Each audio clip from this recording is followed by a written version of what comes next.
Thanks for joining this episode of the Number 86 Lecture Series, where we discuss basic principles and applications of tort law along with landmark cases. Today's episode features Gregory Dolin, who is a professor of law at the University of Baltimore, where he teaches torts, contracts, property, intellectual property, federal courts, and constitutional law. As always, the Federalist Society takes no position on particular legal or public policy issues.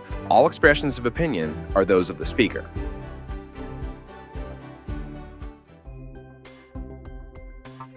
Professor Dolin, what are the different categories of torts? Does it matter if a harm was caused intentionally or unintentionally? Torts can be divided into several categories. There are, of course, intentional torts where you intend to cause harm. There's negligent torts where you don't intend to cause harm, but accidentally you do.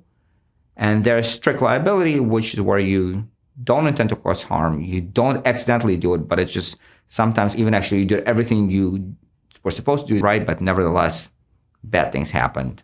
And the question is whether or not you should pay for it. Intentional torts are generally, in some sense, the easiest ones, which is why I start my course with them. And I think the idea of intentionality is important because, kind of for obvious reasons, that you don't want people to go out and intentionally commit bad acts.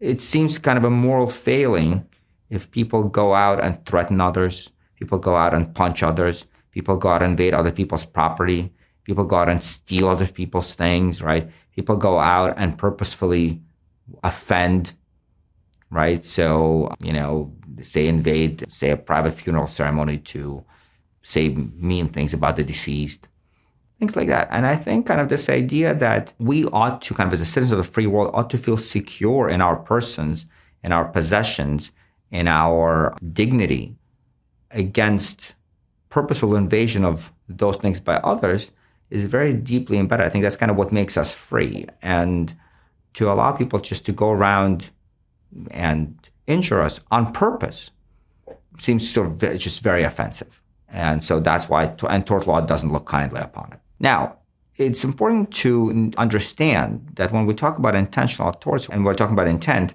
we're not necessarily talking about intent to commit the injury. So going back to the Vosburgh versus Putney case, in Vosburgh versus Putney, the boy Putney did not intend to injure his classmate Vosburgh. He did not intend for Vosburgh to go through 2 rounds of surgeries and be laid up in bed for months on end. He merely intended to touch him.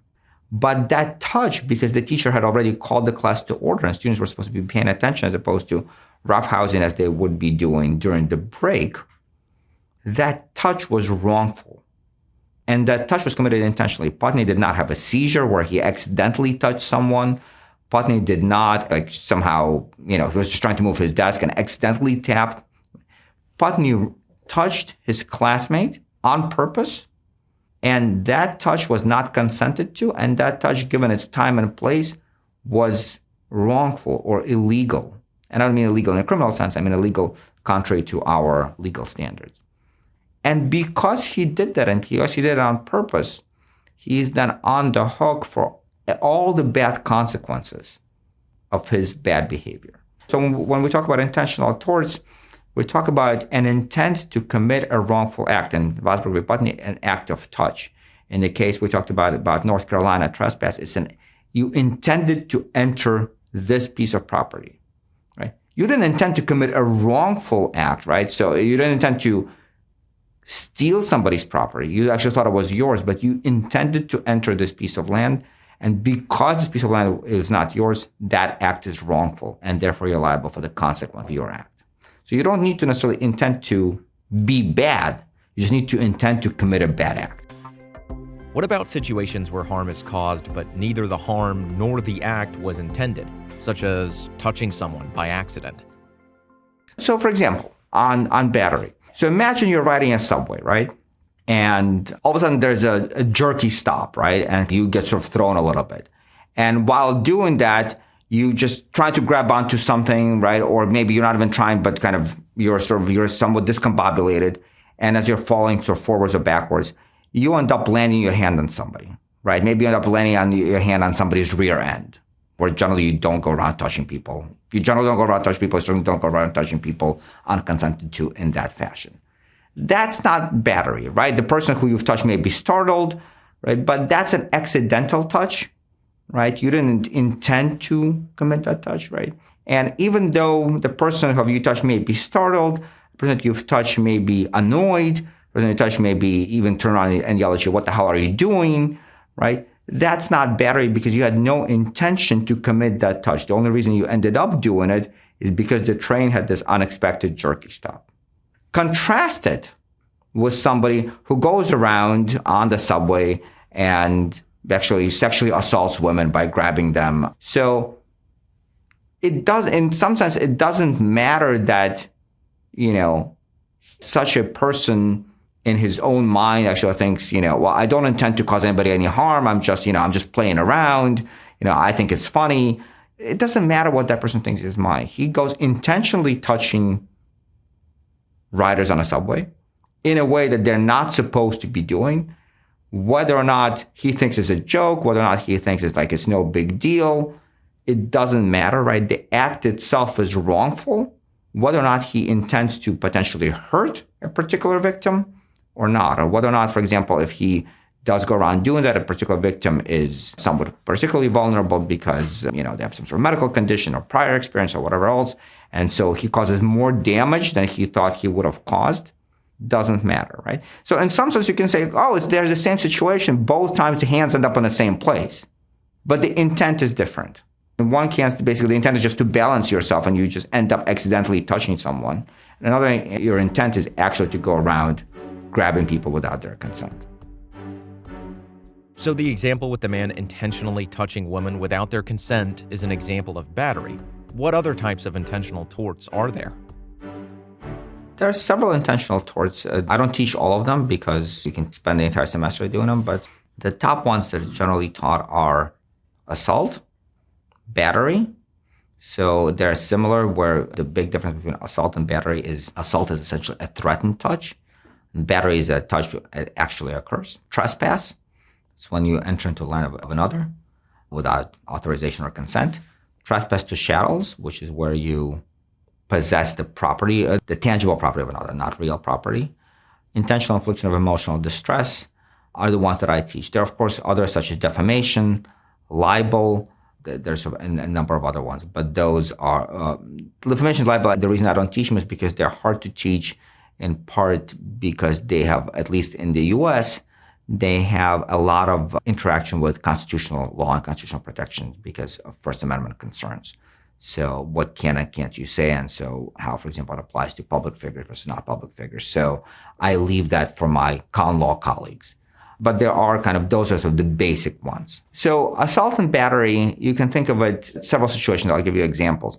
Because you can have one without the other. You can have battery without assault. You can have assault without battery, or you can have both. So imagine the following scenario. I come up to you and I punch you in the face. That's probably both assault and battery. Why is it battery? Because I've landed the punch. So I've touched you without consent. It's also likely assault because at some point, there can be a very brief point, but you saw my fist moving towards your face. So you had apprehension. So you had fear of imminently being touched. So single action can be both assault and battery. Here's this hypothetical situation where it's just assault but not battery. I come up to you and I start shaking my fist in your face and say, I'm about to punch you, or I dare you to do this and to see what happens. So I haven't landed a punch yet, but you are placed in fear of imminent unlawful touch. And then you can imagine a battery without assault. Imagine you're sleeping, I come up to you and punch you in the back of the head before you wake up, right? It's battery, but because you didn't perceive, you had no apprehension because you were sleeping, right? There's no assault. So assault is all about, are you put in apprehension of immediate or physical unlawful touch? Whereas battery is, has that touch actually happened? It's different from a tort of intentional infliction of emotional distress. Because, for example, I start shaking my fist or a gun in your face or whatever else. I haven't physically hurt you. So it makes perfect sense that your damages are necessarily emotional, right? You can have an emotional reaction, people start waving a gun in your face. That makes perfect sense. That's not a tort of intentional infliction of emotional distress. That's merely saying that your damages happen to be emotional. So they're not physical. Physical is if I actually do punch you or if I actually do shoot the gun. But from assault, your damages are damages to your sense of safety, sense of security, in that sense. Intentional infliction of emotional distress, and so what often referred to is like your damages, your emotional damages, whether you've been hit or not, right? Because, for example, if you actually have been hit, maybe now you have emotional concerns, you're afraid to go on the street, you might have PTSD, right? If you had some sort of serious battery done to you. But in those situations, the word is your emotional damages are parasitic on your physical damages, right? If you were beaten, the primary damage is physical damage. And because of that, you have PTSD. And so emotional damages are they attach onto your physical damage. They're parasitic on it. IID is a standalone tort where basically the only damages are emotional. And they stem from me not trying to assault you or not trying to batter you, but me trying to purposefully elicit just an emotional response. You mentioned IIED, intentional infliction of emotional distress. What's an example of what that looks like? What's required to prove that IIED has occurred? So the classic case I teach is also, I teach a lot of 19th century cases. In part, and I prefer doing that, even though sometimes students object because they think that, why can't we do something more recent? And I prefer doing older cases in part because saying like, look, we are familiar with that technology. We've done it for so much. We can now, in retrospect, look back and say, did we get it right or wrong? So the classic case that I teach is a 19th century case where a guy shows up at this woman's house and I think he's about to play a practical joke. And he says, your husband, who I work with, he's gravely injured. He's out there lying in the field. And the only thing that will help him if you just rush off to him with your 2 home pillows and just help elevate his legs or whatnot. And so the woman freaks out and she does that, which I always think is, maybe that makes me a bad person, but I think is very amusing sight. So in her petticoats and in 2 homemade pillows, she's trying to rush out of the house, 1 under each arm. And of course, it's all a practical joke. Her husband is perfectly fine. But she's completely besides herself. She is, she had to seek professional help. She of course spent money also on a cab to get there. And so she sues this jokester. And his defense oh, come on, it's just a joke, no harm, no foul. And I actually spend some time with my students saying, would this case come out the same or would it come out differently today? And I ask the students, imagine somebody showed up at your house and said, your husband, your wife, your significant other, your parent, is gravely injured. What's the first thing you would do?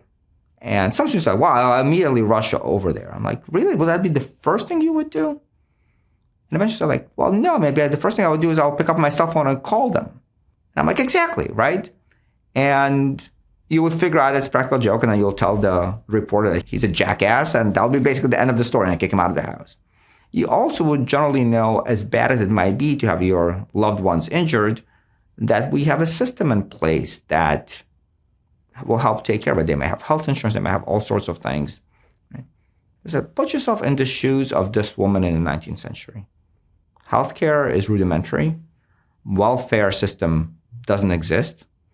Women don't work, right? So if anybody is bringing any money home, it's going to be the husband. So if what is being told her is true, not only is her loved one potentially gravely injured and or soon to die because the healthcare system is rudimentary, but they have just been consigned to a life of poverty as described in Dickensian novels, right? So that is a huge emotional toll. So to get back to what is intentional infliction of emotional distress, is this idea that this jokester shows up and while he might think it's a practical joke, his whole point, what he's doing is to provoke a deep emotional response. Now, he didn't think it's going to be that bad, right? He didn't think it's going to be that terrible. But the whole idea of this practical joke is to worry this woman, right? He's not inflicting any physical damage. So her damages are purely emotional and they're not parasitic in anything else. And in certain cases, when the elements of IED are met, and they're actually not easy to meet, that emotional response alone is compensable without need for a physical damage. It sounds like consent plays a large role in how torts cases are handled. Can you tell us more about what constitutes consent? So what makes torts intentional is usually lack of consent. Right? You can absolutely consent to battery. We have entire sports dedicated to battery, right? Boxing, the entire sport is just hitting your opponent as hard as you can. We have situations where you consent to enter somebody's property, right? You invite guests over all the time, and they're not trespassers, they're invited guests. We have situations where you can consent to somebody trying to scare you. So we, for example, go to some sort of attractions in places like Disneyland or whatever, where there could be people jumping out, characters jumping out from like dark corners. You consent to being scared. And generally speaking, consent is a defense, if validly given. Consent is generally a defense to any allegation of intentional tort. So one of the cases I teach is O'Brien versus Cunard steamship. O'Brien is sort of an interesting case. So it's an Irish woman. She's immigrating to America. And at the time when smallpox is still a thing, and the United States requires smallpox vaccination or quarantine. So, and Cunard Steamship Company, kind of as a service to their clients, they offer onboard vaccination so they can avoid quarantine. Mr. Bryan explains to the ship doctor saying, look, I've either been vaccinated before or I had the disease before, so I don't need it. And the doctor kind of shrugs his shoulders and says, like, okay, well, your choice, either vaccination or quarantine. And then she basically gets in line, sticks her arm out without saying anything else. She doesn't say, yes, I want vaccine. She has her arm out and she gets stuck with a needle. And then she sues the doctor and the steamship company for battery, saying, I told him I actually don't want a vaccine, and he stuck me anyways. And the court says, number one, consent is an absolute defense. And number two, and I think also it goes something we discussed before, how do we judge people's behavior? How do we judge intent? So not only how do we judge bad behavior, but how also do we judge good behavior? And the court says consent can also be judged only objectively. We can't know what's going on through Mr. O'Brien's mind at any given time, but we can judge what was the objective manifestations of her behavior. And the court says she was in line where people were getting vaccinated. She stuck her arm out. She didn't say why. Given the context, the doctor could assume that she stuck her arm out not to shake his hand, not to wave to the Statue of Liberty, but to get a vaccine. And even though she didn't mouth the word yes, the physical act was sufficient to indicate consent, even though she maybe privately thought something else. So it goes to, again, the subjective standards. So, but all that having been said, consent has to be valid. So another case that I teach involves actually boxing, but it involves an underage boxer who agrees to box for a price of $5, 1940s, which, much more money than it is now, and gets injured and he sues. And of course, he sues the boxing promoter. And the boxing promoter says, but wait a second, you've consented. In fact, you got paid for it. And the Supreme Court of California says, well, yes, kind of on paper, the person consented, but he was underage. California has a whole regulatory regime of who can and who cannot box. You have to get a whole license. There's a whole gaming commission. We did it for a reason because we don't want basically street fights encouraging for like $5 a pop. So the consent is invalid. And that comes up all the time in today's day and age, right? So for example, you can say, look, consented to a medical procedure, but say, oh, they're a minor, right? Or somebody consented to, say, a sexual act. We can say, look, they're a minor, or they're incompetent, or they're a prisoner, right? So you can say, yes, somebody said the word yes, but for various legal reasons, that yes doesn't count, right? And so we'll discount it. But so that's how consent works. What about situations where you didn't consent to an act, but someone is doing it to try to help you? So when we're going to talk about negligence, we're going to talk about a doctor screwing up and doing something incompetently, doing something worse than a reasonable physician would have done.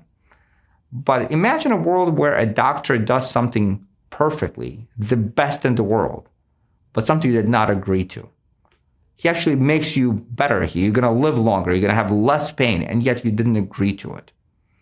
That still is battery, which is why, yes, doctors ask for consent forms, which is why those consent forms are oftentimes long and detailed, because when you consent, like I said, it's not just, are you the right age? Are you in your right mind? But you also need to know what you're consenting to. So the doctor doesn't tell you there's the risk of X or there's a risk of Y, and basically doesn't actually explain what exactly is going to happen and what's going to be the scope of the procedure. So there, for example, a case that I teach where a woman comes to a doctor, this is kind of early 20th century, she comes to a doctor and she's like, I have a problem with my ear. It's just something is a problem there. And so he looks and he sees there's some obstruction in the ear. He can't quite fix it. He says, look, you need surgery. We'll put you under. That way I can manipulate better and I can take out whatever is bothering you.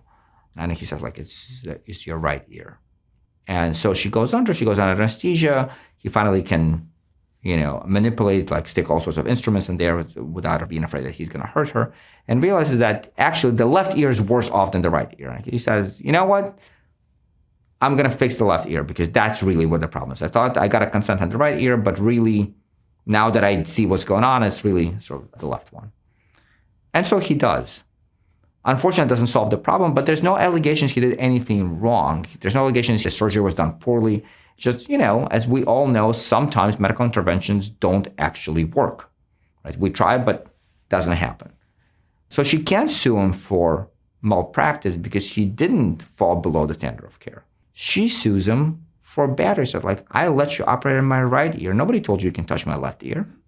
And the court said she's right because there was not consent for that, right? Which is why today, oftentimes the forms are kind of saying like, look, and maybe we can do these things, but doctors explain to you what else might be done once they open you up and see what other problems might exist. Thank you for listening to this episode of the Number 86 lecture series on tort law. The spirit of debate of our founding fathers animates all of the Number 86 content, encouraging discussion and critical reflection relative to how each subject is widely understood and taught in law schools and among law students.